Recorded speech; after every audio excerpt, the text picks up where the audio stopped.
मेरी कॉलेज की फ्रेंड है, हमारी शादी हुई है तो उसके लिए विशेस भेजा है। आप रेडी हो जाइए, मैं नाश्ता लगा देती हूँ। ठीक है।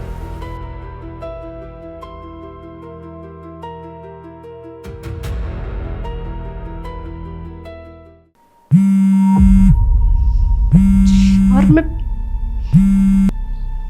क्या चाहते हो तुम? तुमसे कहा था ना मैंने कि मुझे फोन मैसेज मत करना। मेरी शादी को 2 महीने हो चुके हैं। तुम्हें समझ नहीं आ रही है ये बात? देखो, तुमने जितना परेशान करना था कर लिया, लेकिन अब मैं तुम्हें आखिरी बार समझा रही हूँ कि जैसा तुम सोच रहे हो ऐसा कुछ नहीं होने वाला है। मेरी जिंदगी और मेरा घर बर्बाद करने की कोशिश मत करो। समझ आया तुम्हें? दिव्या, मैं जानता हूँ तुम्हारी शादी तुम्हारी मर्जी से नहीं हुई है। तुमने मुझसे कहा था ना कि तुम मुझे भूल नहीं पाओगे। प्लीज आ जाओ ना वापस। तुम्हारा ना दिमाग खराब हो चुका है। मैं ऐसा कुछ नहीं करने वाली हूँ, ना मैं अपने पति को धोखा दूंगी।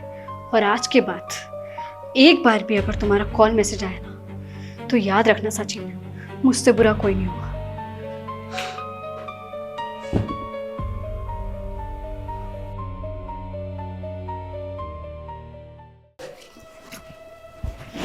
ये लीजिए आपकी गर्मा गर्म चाय। अच्छा, एक बात बताओ, अगर कोई लड़का किसी लड़की का बार बार पीछा करे, उसे बार बार मैसेज करे, परेशान करे, उसे डराए धमकाए और उससे कहे कि तुम मेरे साथ वापस आ जाओ, तो उस लड़की को क्या करना चाहिए? साफ साफ मना कर देना चाहिए और जरूरत पड़ने पर ब्लॉक भी कर देना चाहिए। और अगर वो लड़का उस लड़की का पुराना प्यार हो तो? तुम चुप क्यों हो गई? कहीं वो लड़की तुम तो नहीं?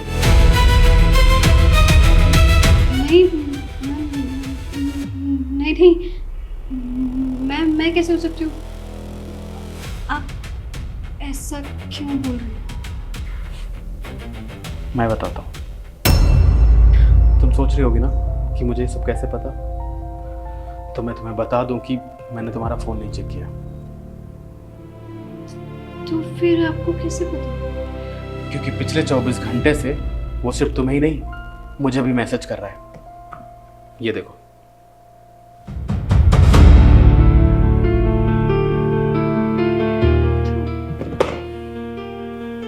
श्रुति जी, मैं आपको बताना चाहती थी, पर मुझे लगा कि अभी तो हमारी शादी हुई है, 2 महीने भी पूरे नहीं हुए ठीक से।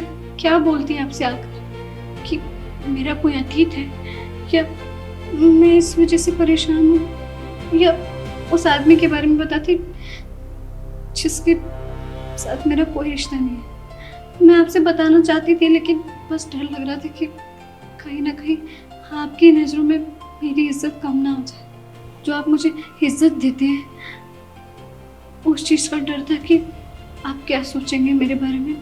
बस इसलिए आई एम सॉरी। देखो, तुम्हारी गलती ये नहीं कि तुम्हारा पास था, तुम्हारी गलती ये थी कि तुमने इतना सब अकेले सहने की कोशिश की।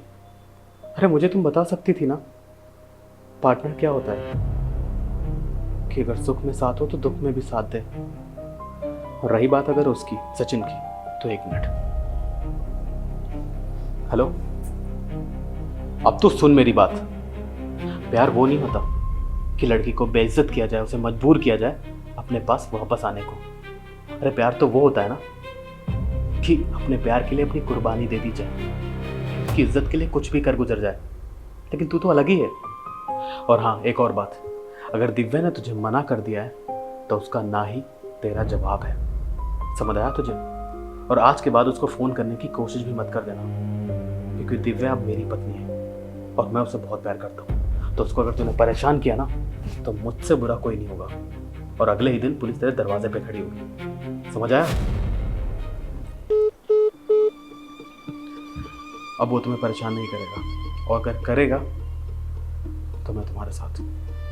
ठीक है? आपको कभी शक नहीं हुआ मुझ पर? दिव्या, शक करना ना बहुत आसान होता है और भरोसा करना उतना ही मुश्किल। रिश्ते शक से नहीं, भरोसे से चलते हैं। और मुझे तुम पे पूरा भरोसा है।